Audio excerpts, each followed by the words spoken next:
वंदे मातरम साथियों।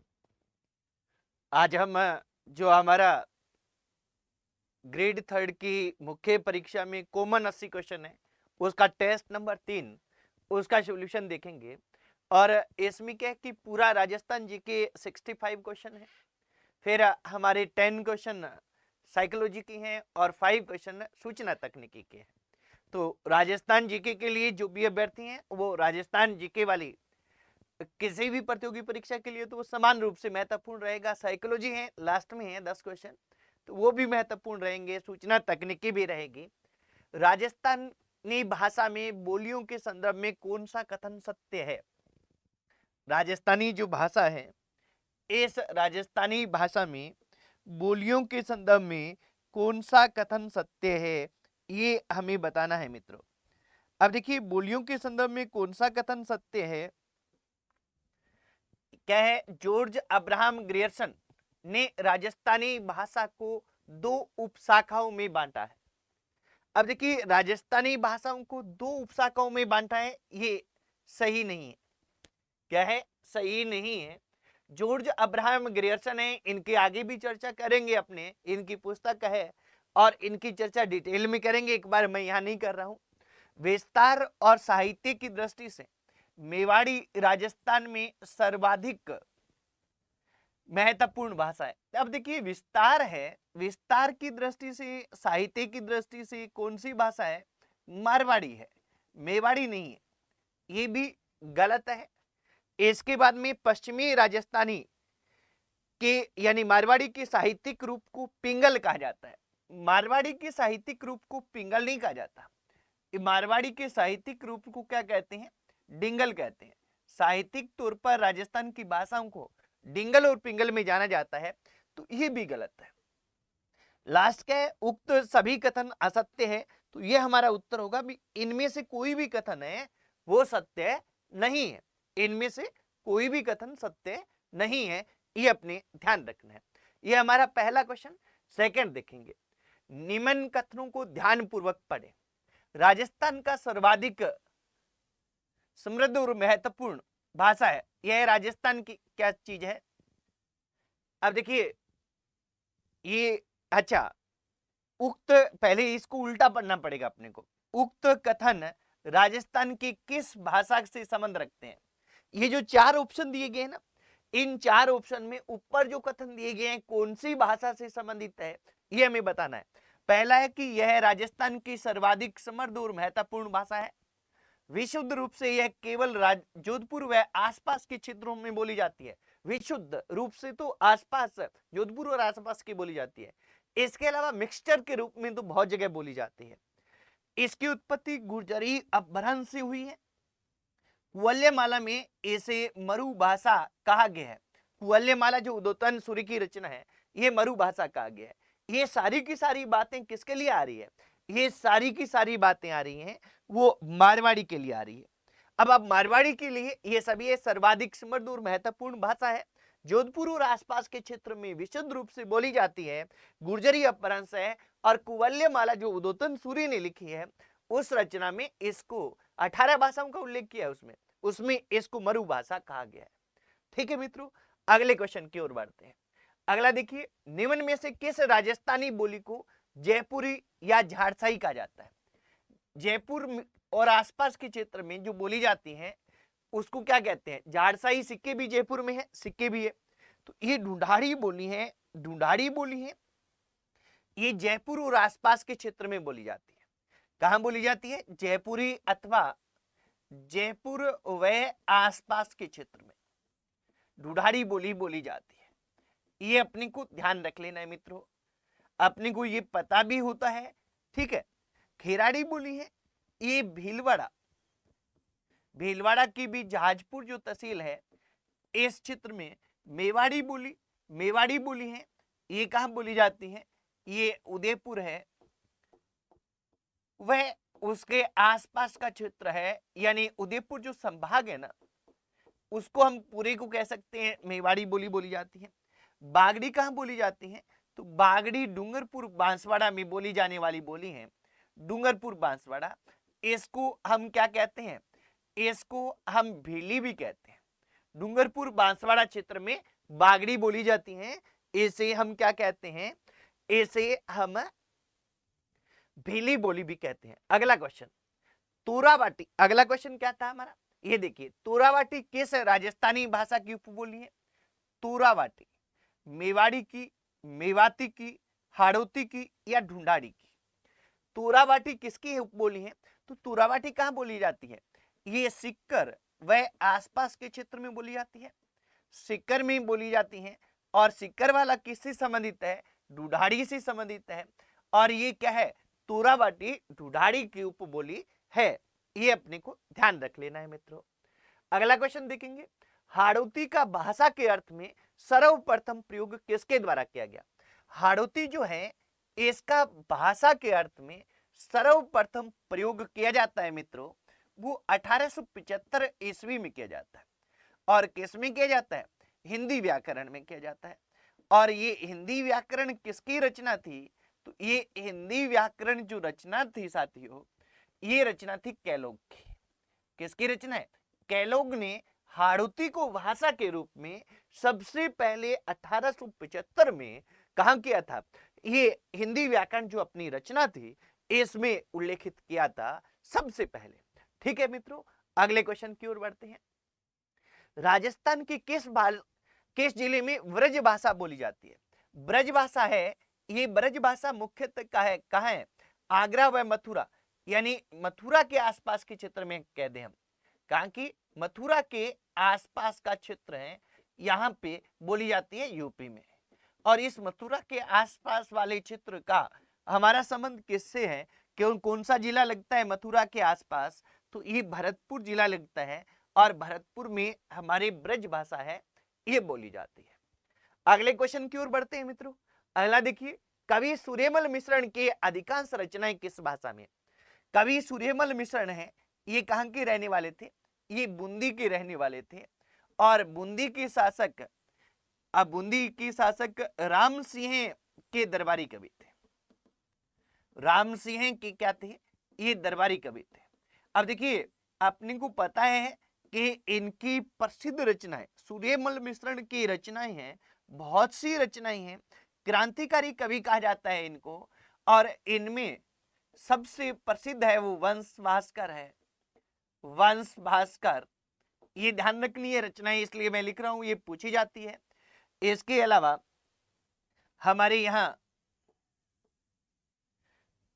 वीर सतसई है, वीर सतसई। इसके अलावा बलवंत विलास, बलवंत विलास। और इनकी जो रचनाएं हैं ये अधिकांश किस में है? बूंदी कौन से क्षेत्र में आता है? हाड़ौती क्षेत्र में आता है। तो हाड़ौती क्षेत्र में, हाड़ौती भाषा में इनकी रचनाएं हैं। ठीक है मित्रों, अगले क्वेश्चन की ओर बढ़ते हैं। अगला क्वेश्चन देखते हैं हमारा। अगला क्वेश्चन हम देखते हैं अगले क्वेश्चन की ओर। देखिए, कौन सी बोली पश्चिमी हिंदी और राजस्थानी के मध्य सेतु यानी समन्वय का कार्य करता है? किसके बीच में? पश्चिमी जो हमारी क्या है, पश्चिमी जो हिंदी है और राजस्थानी के बीच में समन्वय का कार्य कौन सी करती है? पश्चिमी हिंदी और राजस्थानी के, हाड़ौती, मेवाती, ढूंढाड़ी या मेवाड़ी? तो ये कौन सी है? ये मेवाती है, जो मुख्यतः अलवर में और आंशिक रूप से ये भरतपुर में भी बोली जाती है, राजस्थान में मेव बहुल क्षेत्र में। और यहाँ क्या है कि ये इन दोनों के समन्वय का काम करती हैं, ये अपने को ध्यान रख लेना है। अगला क्वेश्चन देखेंगे मित्रों, लालदासी व चरणदासी संत संप्रदायों का साहित्य किस रचना में है? अब देखिए, लालदासी और चरणदासी ये कहां से संबंधित है? ये संबंधित है भरतपुर व अलवर से। भरतपुर व अलवर क्षेत्र में इनकी मान्यता है। और जब इतना सा हमें पता हो कि इनकी मान्यता भरतपुर और अलवर क्षेत्र में है, तो स्वाभाविक सी है कि सीधा हमारा उत्तर जाएगा किधर? मेवाती की ओर। हाड़ौती तो कोटा, बूंदी, बारां वाला क्षेत्र है। मारवाड़ी है जोधपुर के आसपास वाला क्षेत्र है। मेवाड़ी है उदयपुर के आसपास वाला क्षेत्र है। तो ये हमारा बिल्कुल क्लियर होता है। अगला क्वेश्चन देखेंगे, निम्न में से कौन सी बोली मेवाड़ी, ढूंढाड़ी व हाड़ौती का मिश्रण है? तीनों का, मेवाड़ी का, ढूंढाड़ी का और हाड़ौती का। अब देखिए, ये अपने को वैसे आप देखें कि आप ये मान लीजिए समझने के लिए कि ये वाला चित्र क्या है, ये वाला चित्र राजस्थान है। अब यहां किसकी बात हो रही है, मेवाड़ी की। मेवाड़ी कहां बोली जाती है, मेवाड़ी ये वाला चित्र है, यहां पे मेवाड़ी बोली जाती है, मेवाड़ी।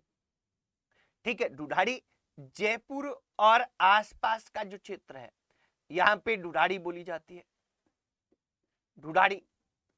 इसके बाद में हाड़ौती, हाड़ौती ये हमारा कोटा बूंदी वाला क्षेत्र है, यहां हाड़ौती बोली जाती है। अब यहां क्या है, रांगड़ी। रांगड़ी को तो हम क्या कहते हैं, रांगड़ी को तो हम दक्षिणी राजस्थानी कहते हैं, दक्षिणी राजस्थानी कहते हैं। ये अपने को ध्यान रखना है, अगर मैप में हमें याद होगा ना तो ये रांगड़ी इधर बोली जाती है। ठीक है, गोडवाड़ी है, ये कहां बोली जाती है, गोडवाड़ी इस एरिया में बोली जाती है, सिरोही पाली जालौर वाला क्षेत्र है, यहां गोडवाड़ी बोली जाती है। ठीक है, इसके बाद में मालवी। मालवी हमारे ये वाला क्षेत्र है, ये वाला क्या है कि झालावाड़ वाला, बारां वाला, और इधर ये कहे कि एमपी वाला क्षेत्र है, सॉरी यहां पे मालवी बोली जाती है, मालवी। ठीक है, अब क्या कि रहेगी खेराड़ी। तो खेराड़ी यहां भीलवाड़ा क्षेत्र में बोली जाती है, खेराड़ी कहां बोलते हैं, भीलवाड़ा क्षेत्र में बोलते हैं, खेराड़ी और माल खेराड़ी। अब ये किससे टच हो रही है, ये तीनों से टच हो रही है, ढूढ़ाड़ी से भी हो रही है, हाड़ौती से भी हो रही है, इस वाले। तो इसमें क्या है, इसमें मिक्सचर मिलता है, मिश्रण मिलता है, किसका मिलता है, खेराड़ी में हमने इन तीन भाषाओं का मिश्रण मिलता है। अगर क्या कि थोड़ा सा अपने क्लियर कर रखा है, मैप को देखकर रटना नहीं होता, सारी चीजों को समझ पर आधारित भी हमें करना होता है मित्रों। अगला क्वेश्चन देखेंगे, हाड़ौती बोली राजस्थान के किस क्षेत्र में प्राय नहीं बोली जाती, प्राय नहीं बोली जाती। ये देखिए, एक नहीं को भी ध्यान रखना है। हाड़ौती क्षेत्र अपने को ध्यान रखना है कि कोटा बूंदी बारां झालावाड़, कोटा बूंदी बारां झालावाड़, तो कोटा बूंदी बारां झालावाड़ नहीं है ऑप्शन में, टोंक है, तो यहाँ टोंक हमारा सीधा सा उत्तर हो जाएगा। तो ये क्या है, कोटा बूंदी हाड़ौती क्षेत्र में बोली जाती है। तो तीन हमारे, सॉरी ये चार जिले हैं, कोटा बूंदी बारां, ये तीन तो ऑप्शन में दिए गए हैं, झालावाड़ यहाँ ऑप्शन में नहीं है चौथा, यहाँ मुख्यतः हाड़ौती बोली है, ये बोली जाती है मित्रों। इसके बाद अगले क्वेश्चन की ओर बढ़ते हैं। अगला हमारा क्वेश्चन देखिए, राजस्थान की निम्न में से कौन सी बोली राज्य के बाहर भी बोली जाती है, राजस्थान की कौन सी बोली है जो राज्य के बाहर भी बोली जाती है। अब मेवाड़ी राजस्थान में बोली जाती है, उदयपुर आसपास के क्षेत्र में, हाड़ौती राजस्थान में बोली जाती है, ढूंढाड़ी बोली जाती है, मालवी है ये राजस्थान में भी बोली जाती है, और ये अपने को ध्यान रखना है एमपी में, मध्य प्रदेश में भी बोली जाती है। मध्य प्रदेश में तो ज्यादा बोली जाती है राजस्थान से भी, राजस्थान में मालवा क्षेत्र है मध्य प्रदेश में, उसकी बोली है ये मूल रूप से, तो ये उस क्षेत्र में बोली जाती है, तो ये अपने यहां से बाहर बोली जाती है। अगला क्वेश्चन, मालवी और मारवाड़ी के मिश्रण से उत्पन्न होने वाली बोली कौन सी है। अब देखिए, ये बड़ा क्वेश्चन अच्छा आता है कि मारवाड़ी और मालवी, बागड़ी, बागड़ी डूंगरपुर और आसपास के क्षेत्र में बोली जाती है, रांगड़ी को दक्षिणी राजस्थानी कहते हैं, मरुवाड़ी, हाँ जी मरुवाड़ी है ये, सॉरी दक्षिणी राजस्थानी रांगड़ी को नहीं कहते, ये ध्यान रखना है। थोड़ा सा ये मैंने गलत कर दिया है, एक देखता हूं मैं पीछे, निमाड़ी को कहते हैं दक्षिणी राजस्थानी, क्या कहते हैं निमाड़ी को, दक्षिणी राजस्थानी। रांगड़ी तो क्या है, ये थोड़ा अपने देखते हैं पीछे, शायद मैंने ये आपको बता दिया है।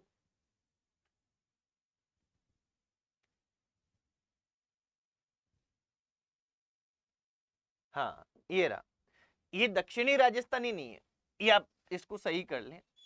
ये क्या है, ये मालवी व मारवाड़ी का मिश्रण है, मारवाड़ी का क्या है, मिश्रण है, इसको थोड़ा सही कर लीजिएगा साथियों, हाथों हाथ ही अपने ध्यान में आ गया। ठीक है, तो यहां अपने को ध्यान रखना है, तो ये अपना यहां उत्तर रहेगा। तो यहाँ निमाड़ी को दक्षिणी राजस्थानी कहते हैं, मालवी और मारवाड़ी का मिश्रण किसको, कौन सा है, रांगड़ी है। मारवाड़ी और मालवी का मिश्रण कौन सा है, रांगड़ी है। ये भी रांगड़ी बार बार पूछ लिया जाता है, इस पे गौर रखिएगा मित्रों। अगला क्वेश्चन देखते हैं, अगला देखिए, दक्षिणी राजस्थानी किस भाषा को कहा जाता है? ये मैंने आपको पहले ही बता दिया कि दक्षिणी राजस्थानी निमाड़ी को कहा जाता है और ये बार बार पूछा जाने वाला क्वेश्चन है। अगला देखेंगे, कौन सा युग्म असंगत है? बोली और क्षेत्र। देवड़ा बाटी, देवड़ा बाटी है ये देवगढ़ तो कहां पे है? देवगढ़ तो राजसमंद में है। देवड़ा बाटी कहां है? सिरोही क्षेत्र में बोली जाती है। पहला ही असंगत है, सिरोही क्षेत्र में, ये अपने को ध्यान रख लेना है। ठीक है, गुडवाड़ी पाली क्षेत्र में बोली जाती है, सिरोही में बोली जाती है, जालोर में। मालवी मालवा क्षेत्र में बोली जाती है। सेकाबाटी क्षेत्र में बोली जाती है। तो असंगत कौन सा है? असंगत 1 नंबर है, तो हमारा पहला उत्तर हो जाएगा। अगला क्वेश्चन देखेंगे, लिपि के संबंध में कौन सा कथन सत्य है? भाषा को लिखित अभिव्यक्ति के रूप में, भाषा की लिखित अभिव्यक्ति के स्वरूप को लिपि कहते हैं, सही बात है। मानव सभ्यता की प्रारंभिक लिपि भाव चित्रात्मक लिपि थी, बिल्कुल। सिंधु घाटी सभ्यता की जो लिपि है उसे आज तक ही नहीं पढ़ा जा सका है, वो भाव चित्रात्मक थी। ब्राह्मी लिपि से ही भारत की अन्य लिपियां विकसित हुई, ब्राह्मी लिपि से अन्य लिपियां विकसित हुई, ये भी सही है। कौन से कथन सत्य हैं? तो सभी के सभी कथन क्या है? सभी के सभी कथन सत्य है, ये ध्यान रख लीजिएगा मित्रों। अगला क्वेश्चन देखेंगे, राजस्थानी लिपि में अशुद्ध रूप को कहते हैं। राजस्थानी लिपि है, इसके अशुद्ध रूप को क्या कहते हैं? मुड़िया लिपि, खराड़ी लिपि, रांगड़ी लिपि या निमाड़ी लिपि? अब देखिए, मुड़े हुए अक्षर होते हैं उसमें, और इसको क्या कहते हैं? मुड़िया लिपि कहते हैं। मुड़िया लिपि, महाजनी लिपि भी इसी का नाम है भाई का, क्योंकि अक्सर क्या है कि मुड़े हुए जो दूसरों को समझ में नहीं आती, महाजन सेठ साहूकार वगैरह पहले जो कर्ज देते थे वो लिखते थे उस भाषा में। हाँ जी, अगला क्वेश्चन देखेंगे, मुड़िया अक्षरों के आविष्कार किसे कहा जाता है? ये क्वेश्चन असिस्टेंट प्रोफेसर की परीक्षा में पूछा गया था। मुड़िया अक्षरों का आविष्कार का श्रेय किसे है? तो ये राजा टोडरमल को है। टोडरमल को, जो अकबर का दरबारी कवि था, इसको मुड़िया अक्षरों के क्या है? मुड़िया अक्षरों का आविष्कार का श्रेय दिया जाता है, ये आप ध्यान रख लेंगे मित्रों। अगला क्वेश्चन, राजस्थानी बोलियों का सर्वप्रथम विवरणात्मक वर्णन किसने किया? राजस्थानी बोलियों का सर्वप्रथम विवरणात्मक वर्णन किसने किया? कर्नल टोड ने, मोहम्मद मेंसी ने, सर जॉर्ज अब्राहम ग्रेसन ने, या उक्त में से कोई नहीं? तो सर जॉर्ज अब्राहम ग्रेसन है, ये करते हैं। इन्होंने क्या है कि 1912 में एक पुस्तक लिखी। कौन सी पुस्तक लिखी? पुस्तक का नाम था the linguistic survey of India. The linguistic survey of India, इस पुस्तक का नाम था मित्रों। ठीक है, और इस पुस्तक में क्या है? इस पुस्तक में ये जॉर्ज अब्राहम ग्रेसन है, इनका सबसे पहले यानी वैज्ञानिक वर्गीकरण प्रस्तुत करते हैं, विवरणात्मक वर्णन देते हैं। वैज्ञानिक वर्गीकरण भी पूछा जाता है, सबसे पहले इसी में पहली बार वैज्ञानिक वर्गीकरण प्रस्तुत किया गया, ये भी आप नोट कर ले। पहली बार वैज्ञानिक वर्गीकरण, राजस्थानी भाषा जो है इसका वैज्ञानिक वर्गीकरण है, ये वैज्ञानिक वर्गीकरण इसी में प्रस्तुत किया गया था मित्रों, ये ध्यान रख लीजिएगा। अगला क्वेश्चन, किस बोली को भीलों की बोली कहा जाता है? भीलों की बोली या भीली, भीलों की बोली या इसी को क्या कहते हैं? भीली। और ये किसको कहते हैं? इस पे हमने चर्चा कर ली कि बागड़ी बोली को कहते हैं। राजभाषा विभाग की स्थापना कब हुई? 14 सितंबर 1949 को, 26 जनवरी 1950 को, 5 अगस्त 1956 को, या 25 जून 1975 को? अब देखिए, 14 अगस्त 1949 को तो क्या है कि हिंदी को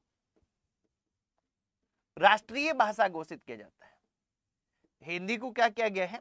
राष्ट्रीय भाषा का दर्जा दिया गया है, ये अपने को ध्यान रखना है। राष्ट्रीय भाषा कह दें या राजभाषा कह दें, इसको दिया गया। जबकि राजभाषा विभाग है ये 25 जून 1975 को स्थापित होता है, और किसके अधीन? गृह मंत्रालय के अधीन, गृह मंत्रालय के अधीन ये स्वतंत्र विभाग था। किस मंत्रालय के अधीन था? हालांकि स्वतंत्र विभाग है ये था, ये अपने को ध्यान रखना है।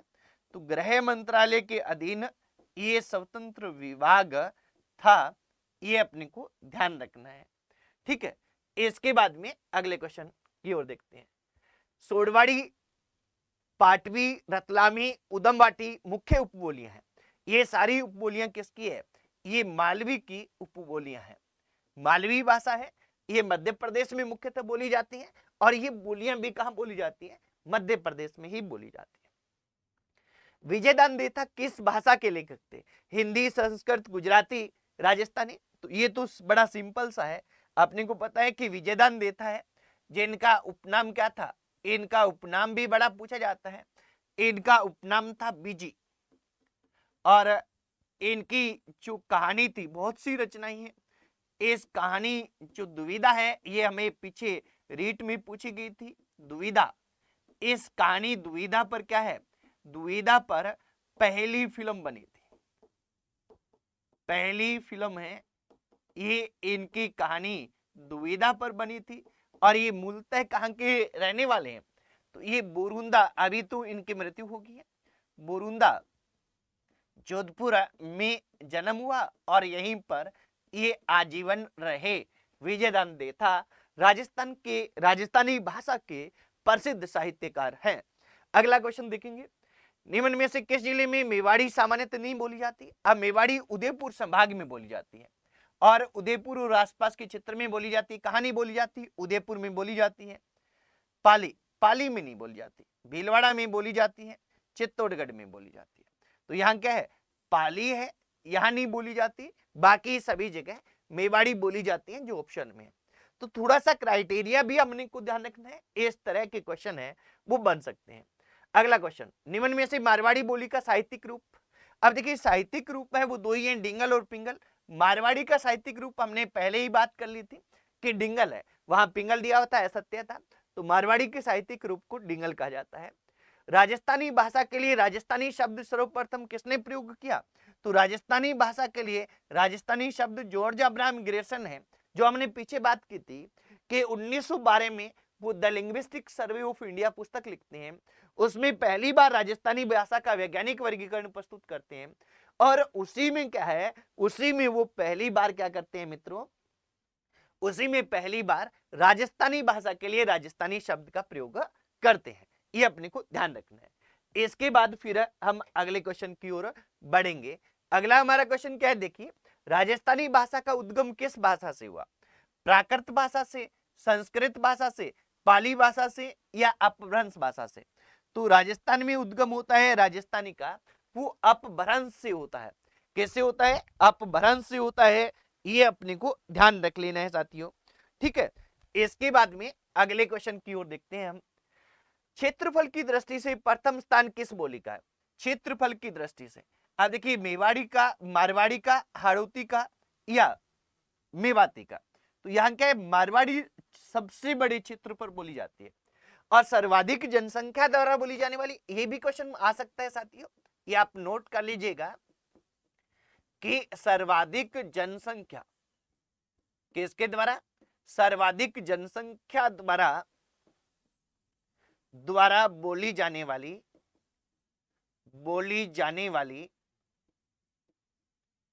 बोली राजस्थान की कौन सी है? तो जब सर्वाधिक जनसंख्या की बात आई ना, तो हमारा उत्तर रहेगा ढूंढाड़ी। सर्वाधिक जनसंख्या है वो तो ढूंढाड़ी द्वारा बोली जाती है, जबकि सबसे ज्यादा क्षेत्रफल पर है वो मारवाड़ी है। अगला क्वेश्चन देखेंगे, निम्न में से ढूंढाड़ी अथवा धुंधरी उपभाषा नहीं है, की उपभाषा नहीं है? ढूंढाड़ी की उपभाषा कौन सी नहीं है? तुरावाटी हमने पहले क्वेश्चन लिया है, राजावटी है, नागरचूल है, राठी नहीं है। राठी क्या है?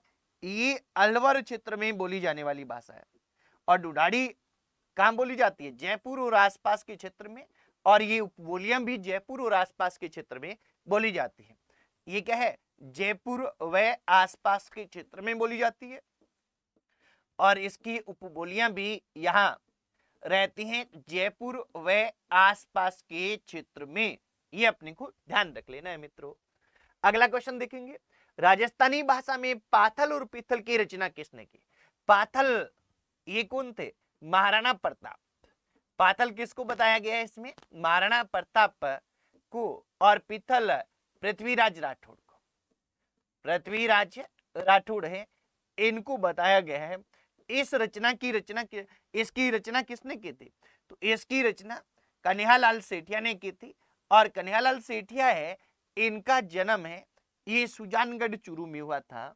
ये एक बार इनका जन्म भी पूछ लिया गया राजस्थान की कंपटीशन में, इसलिए मैं लिख रहा हूं, आप नोट कर दीजिएगा। सुजानगढ़ चूरू में इनका जन्म होता है। अगला क्वेश्चन, वेली कृष्ण रुक्मिणी किस भाषा का ग्रंथ है? वेली कृष्ण रुक्मिणी ये जो रचना है ये किसकी है? ये पृथ्वीराज राठौड़ की रचना है। पृथ्वीराज राठौड़ की रचना है। राठौड़ की रचना ये है, अपने को ये ध्यान रखना है। और पृथ्वीराज राठौड़ ने इसे गागरून दुर्ग में लिखा। गागरून दुर्ग में लिखा, ये अपने को ध्यान रख लेना है इस रचना को। पृथ्वीराज राठौड़ है, ये बीकानेर के रहने वाले थे, बीकानेर निवासी थे, बीकानेर के राजा कल्याणमल के पुत्र और बीकानेर के राजा राय सिंह के भाई थे। ये अकबर के दरबारी कवि थे। अकबर ने इन्हें गागरून की जागीर दी थी और वहीं बैठकर इन्होंने लिखा था।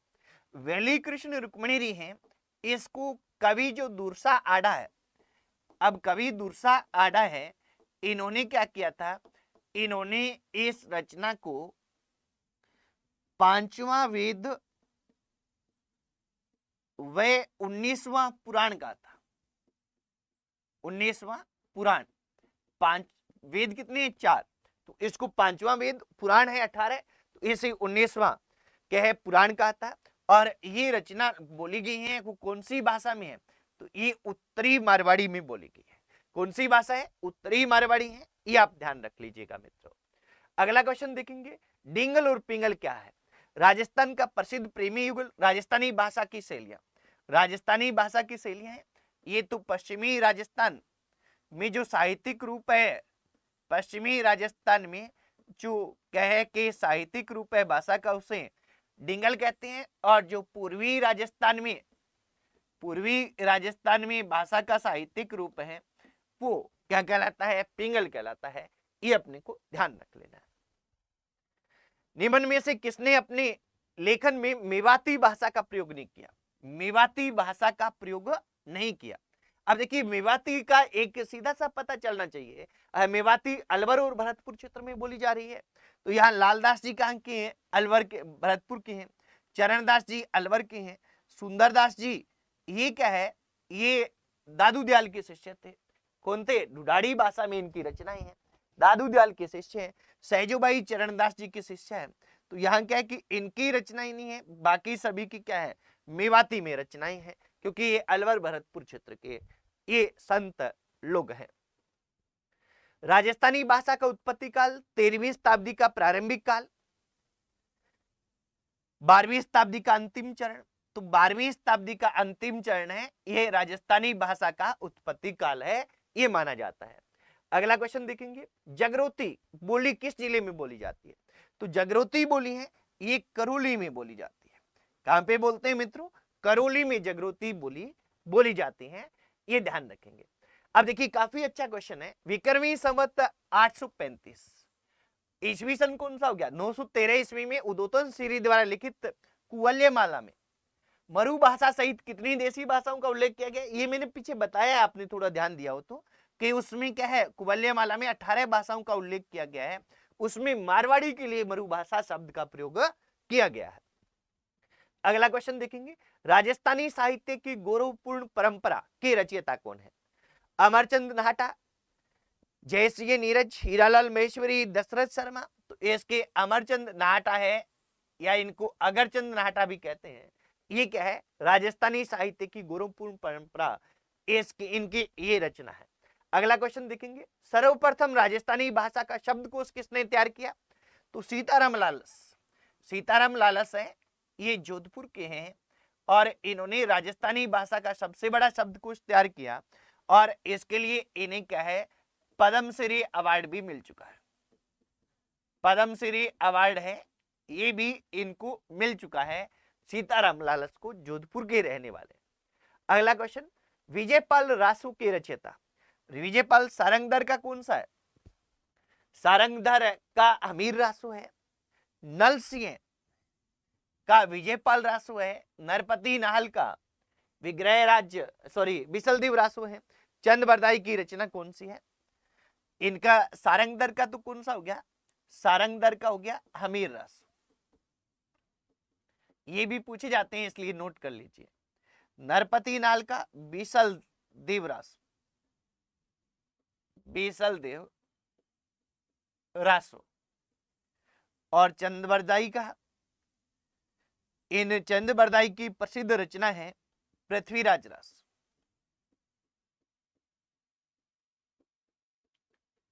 राज रासो, ठीक है। इसके बाद में अगला क्वेश्चन देखेंगे। कर्नल जेम्स टूड के इतिहास ग्रंथ annals and antiquities of Rajasthan का हिंदी में अनुवाद किया। ये annals and antiquities of Rajasthan है, ये पुस्तक 1829 में लिखी गई और इस पुस्तक में कहां से प्रकाशित हुई? लंदन से प्रकाशित हुई। और ये समर्पित किसको की गई? तो ये क्वेश्चन भी एक बार आया था। कर्नल जेम्स टूड ने, ये यति ज्ञानचंद्र, ये क्या है? यति ज्ञानचंद्र एक जैन संत थे, इनके गुरु थे, कहां के थे? मांडल भीलवाड़ा के थे। इनको ये समर्पित किए थे, ठीक है। और इसी रचना में पहली बार राजस्थान भौगोलिक क्षेत्र के लिए राजस्थानी शब्द का प्रयोग हुआ था। इसका हिंदी में अनुवाद गौरीशंकर हीराचंद ओझा ने किया था। और गौरीशंकर हीराचंद ओझा है, ये सिरोही के रहने वाले थे, सिरोही के रहने वाले थे गौरीशंकर हीराचंद ओझा। अगला क्वेश्चन देखेंगे। रागमाला, रागमंजरी, नर्तन निर्णय ग्रंथों की रचना किसने की? ये ग्रंथों की रचना कौन करते हैं? पुंडरीक विठल है, ये इन ग्रंथों की रचना करते हैं। अगला देखेंगे। कर्णिदान कविया की कौन सी रचना जोधपुर के नरेशों से संबंधित है? बलवंत विलास, ये किसकी है? सूर्यमल मिश्रण की हमने लिखा है। मारवाड़ परगना री विगत, ठीक है। गुण जोदायन और सूरज प्रकाश, तो ये सूरज प्रकाश रचना है जिसकी रचना कर्णिदान कविया ने की है और जोधपुर के नरेशों का इसमें उल्लेख किया गया है मित्रों। अगला क्वेश्चन देखेंगे। दुर्सा आडा ने पंचम वेद, ये मैंने बता दिया है, 5वां वेद और 19वां पुराण किसको कहा है? वेली कृष्ण रुक्मिणी री। और रचयिता कौन है? ये सब आपने लिख लिए हैं। अगला देखिए। निम्न में से कौन सी रचना पृथ्वीराज राठौड़ की नहीं है? पृथ्वीराज राठौड़ कहां के हैं? ये अपनी बात कर ली है कि बीकानेर के हैं। बीकानेर के शासक कल्याणमल के पुत्र थे, राय सिंह के भाई थे और अकबर के दरबारी कवि थे, अकबर के दरबार में रहते थे। गंगा लहरी इनकी रचना है। दसम भागवत रादुहा इनकी रचना है। गंगाजी रादुहा इनकी रचना है। डिंगल कोश है, ये इनकी रचना नहीं है, ये अपने को ध्यान रख लेना। अगला देखेंगे। प्रसिद्ध कविता सेनानी के रचयिता, सेनानी रचयिता किसने लिखी? मेघराज मुकुल है, ये सेनानी के रचयिता है और ये हाड़ी रानी की स्मृति में लिखी गई है। हाड़ी रानी सहल कंवर। हजार घोड़ों का स्वार, इसके रचयिता कौन है? इसके यादवेंद्र शर्मा चंद्र, ये इसके रचयिता है। हजार घोड़ों का स्वार, ये इनकी रचना है। अगला देखेंगे। कन्हैयालाल सेठिया को उनकी किस कृति के लिए सूर्यमल मिश्रण पुरस्कार दिया गया? लिल्टांस, धरती धुरारी, पाथल और पीतल, शब्द, ये सभी रचनाएं किसकी है? कन्हैयालाल सेठिया की है। और शब्द के लिए उन्हें क्या है कि सूर्यमल मिश्रण शिखर पुरस्कार प्रदान किया गया। पुस्तक बारीक बात के लेखक कौन है? तो बारीक बात रामस्वरूप किसान इसके लेखक हैं और ये अभी वर्तमान में क्या है? वर्तमान साहित्यकार हैं। पर्लिका एक साहित्यकारों की क्या है? साहित्यकारों की भूमि कहलाती है। गांव है पर्लिका हनुमानगढ़ में, वहां के ये निवासी हैं। पर्लिका हनुमानगढ़ के निवासी है रामस्वरूप किसान। पूर्व मध्यकाल भक्तिकाल में रचित ग्रंथों वह उनके लेखकों का सत्य कथन कौन सा है? रामरासु ग्रंथ माधोदास दत्तवाड़िया, सही है। हरिरस ग्रंथ ईश्वरदास, सही है। नागदमन ग्रंथ सायाजी झूला, ये भी सही है। यानी उपयुक्त सभी के सभी सही है। यहां अपने को ध्यान रखना है, ये ग्रंथ दिए गए हैं और आगे क्या दिए गए? रचयिता दिए गए, ठीक है। ग्रंथ और रचयिता का मिलान हमें करना था और ये सारे मिलान सही है, ये अपने ध्यान रख लेंगे। माझल रात, अमोलक बाता, मूमल, गिर ऊंचा, ऊंचा गढ़ा, के चकवारी बात आदि रचनाएं, ये रचनाएं किसकी हैं? ये सारी की सारी रचनाएं लक्ष्मी कुमारी चुड़ावत की। लक्ष्मी कुमारी चुड़ावत है, ये देवगढ़ में इनका जन्म होता है, रावतसर में की महारानी बनती है और ये राज्यसभा सदस्य भी रही हैं, विधानसभा सदस्य भी रही हैं। विजयदान देथा की फुलवारी री बातें कितने खंडों में प्रकाशित है? बहुत बार क्वेश्चन आ रहा है, तो ये कितने खंडों में प्रकाशित है? विजयदान देथा की फुलवारी री बातें हैं, ये 14 खंडों में प्रकाशित हैं। ये अपने को मित्रों ध्यान रखना है। राजस्थानी भाषा साहित्य एवं संस्कृति अकादमी बीकानेर द्वारा प्रकाशित पत्रिका है। राजस्थानी भाषा साहित्य अकादमी है, ये बीकानेर द्वारा प्रकाशित पत्रिका कौन सी है? जागती ज्योत। जागती ज्योत है, ये इसके द्वारा प्रकाशित पत्रिका है। राजस्थान का पहला आधुनिक गद्यकार किसको कहते हैं? राजस्थान का पहला आधुनिक गद्यकार शिवचंद भारतीय को कहते हैं। इनको क्या कहते हैं? पहला गद्यकार यानी कहानीकार, इनको इनकी पहला कवि भी कहते हैं, पहली कविता भी है, पहला कहानीकार कहते हैं, गद्यकार कहते हैं, पहला कहानीकार भी कहते हैं, राजस्थान का पहली कहानी इन्होंने लिखी, और पहला नाटककार भी कहते हैं, क्योंकि इन्होंने पहला नाटक भी राजस्थानी भाषा में इन्होंने ही लिखा। ये अपने को ध्यान रख लेना है मित्रों। अगला देखेंगे, कन्हैयालाल सेठिया का 1941 में पहला काव्य ग्रंथ कौन सा प्रकाशित हुआ? तो 1941 में पहला काव्य ग्रंथ है, ये वन फूल है, ये प्रकाशित होता है कन्हैयालाल सेठिया का। फाटका जंजाल शीर्षक नाटक के लेखक कौन है? फाटका जंजाल शीर्षक से नाटक कौन सा किसका है? शिवचंद भारतीय का है, जिनकी हमने अपने बात की थी। ठीक है, अगला क्वेश्चन ये करण जी की, ये क्वेश्चन क्या है कि हमारे क्या है बोलियां और साहित्यकार, ये टॉपिक था टेस्ट में, उसके क्वेश्चन है। अब इसके बाद में केंद्र सरकार सूक्ष्म लघु मध्यम उद्यम मंत्रालय ने मैन्युफैक्चरिंग कैटेगरी में किसे पुरस्कृत किया है? तो ये सुनीता गुप्ता को किया है, और सुनीता गुप्ता है ये राजस्थान के दौसा से हैं। कहां से हैं? दौसा से हैं, ये अपने को ध्यान रखना है। तेरापंथ धर्म संघ के आचार्य महाश्रवण के नाम से देश का पहला खेल स्टेडियम कहां बनाया जा रहा है? महाश्रवण के नाम से देश का पहला खेल स्टेडियम है, ये मूमासर गांव में बनाया जा रहा है, और ये मूमासर कहां पे है? बीकानेर में है। मूमासर बीकानेर में बनाया जा रहा है। प्रदेश की पहली ग्राम पंचायत जहां बिजली की संपूर्ण लाइनें अंडरग्राउंड बिछाई गई है, ये क्वेश्चन कंपटीशन में पूछा जा चुका है, और ये है मांडल, और मांडल कहां पे है? भीलवाड़ा में। इसके बाद में अगला, राजस्थान के किस प्रत्येक दिन हर घर जल उत्सव के रूप में मनाया जाएगा? किस प्रत्येक दिन हर घर जल उत्सव में मनाया जाएगा? तो ये दिन कौन सा निर्धारित किया गया है? बुधवार निर्धारित किया गया है, ये ध्यान रख लेंगे। उदयपुर जिले में जनजातीय बहुल क्षेत्र में कार्यरत एनएम ने परिवार कल्याण के उत्कृष्ट कार्य करने पर राष्ट्रीय स्तर से सम्मानित किया गया। किसको किया गया? तो ये श्रीमती रक्षा जैन है, एएनएम है, उदयपुर जिले में जनजातीय क्षेत्र में कार्यरत है, राष्ट्रीय स्तर पर यह सम्मानित हुई है, ये अपने को ध्यान रख लेना है। राज्य सरकार की बेटी बचाओ बेटी पढ़ाओ और चुप्पी तोड़ो जैसी प्राथमिकताओं को प्रभावी क्रियान्वयन के लिए शक्ति अभियान किस जिले में शुरू किया गया है? तो इनके लिए प्रभावी क्रियान्वयन के लिए शक्ति अभियान है, ये बीकानेर जिले में प्रारंभ किया गया है, ये अपने को ध्यान रखना है मित्रों। धूलखेड़ा जीपिया में लोहे के भंडार मिले हैं, ये राजस्थान के किस जिले में है?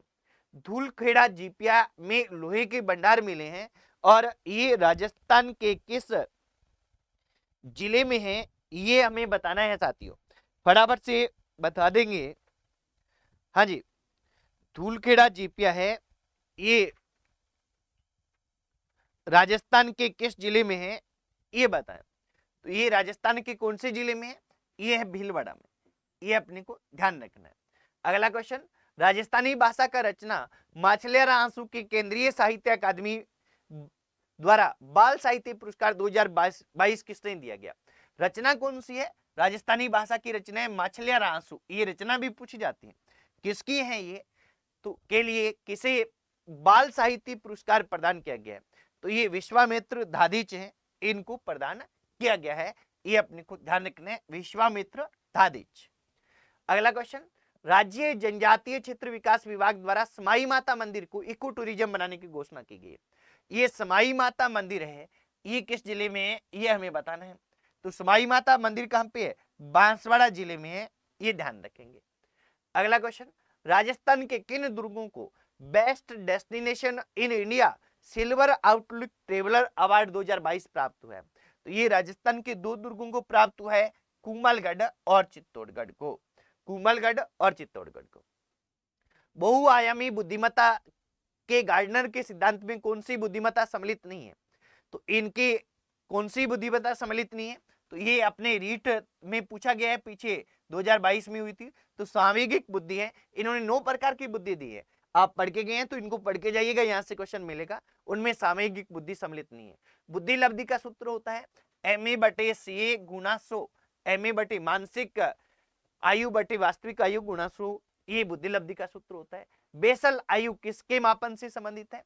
तो बेसल आयु है ये बुद्धि के मापन से संबंधित है। अमूर्त बुद्धि किसी व्यक्ति की मदद करती है।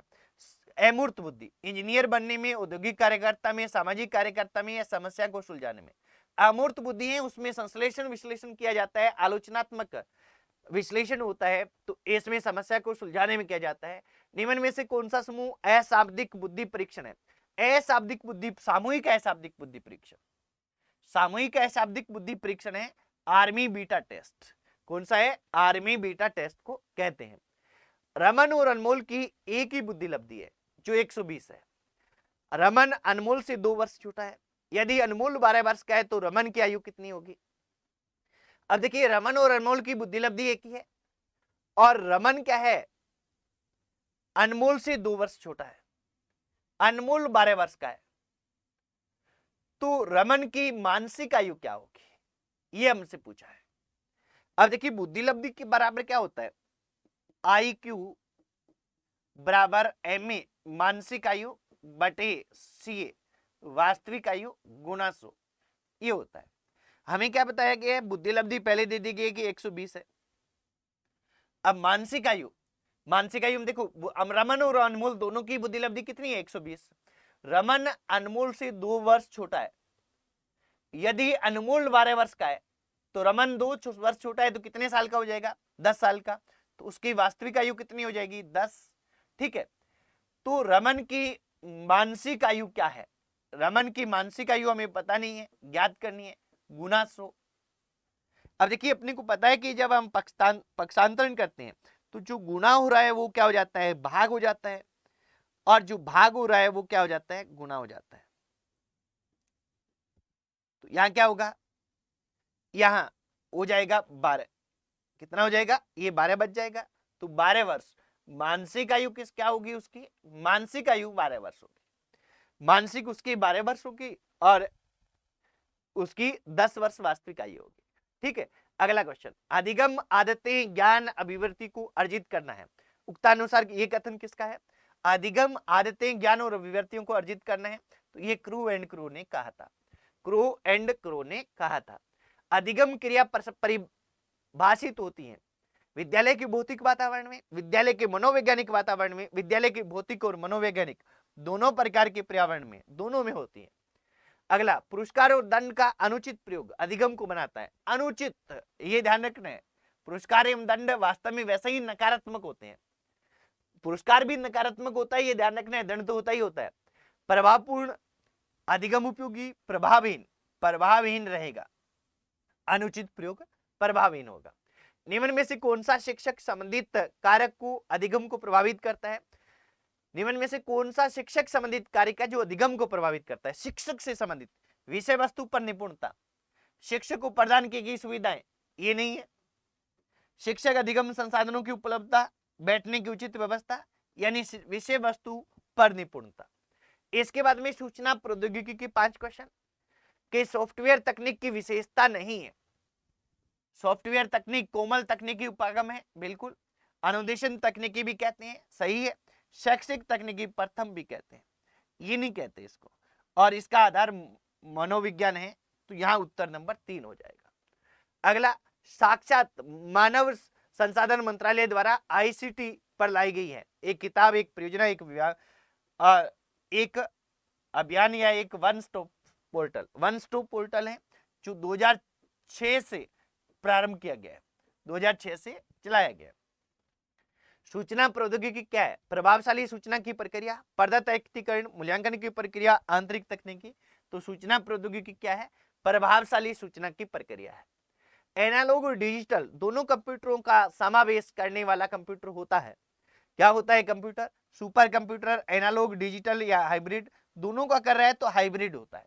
क्या होता है? दोनों का कर रहा है तो क्या होता है? हाइब्रिड होता है। ये अपने को ध्यान रखना है। इसके बाद में कंप्यूटर की सिस्टम यूनिट से प्राप्त निष्कर्षों को मानवीय भाषा में प्रयुक्त करने वाली युक्तियां कहलाती है। कंप्यूटर के सिस्टम यूनिट से प्राप्त निष्कर्षों को मानवीय भाषा में प्रयुक्त करने वाली युक्तियां कहलाती है इनपुट, आउटपुट, माउस, कीबोर्ड। क्या कहलाती हैं? ये फटाफट से बता देंगे साथी लोग। हाँ जी,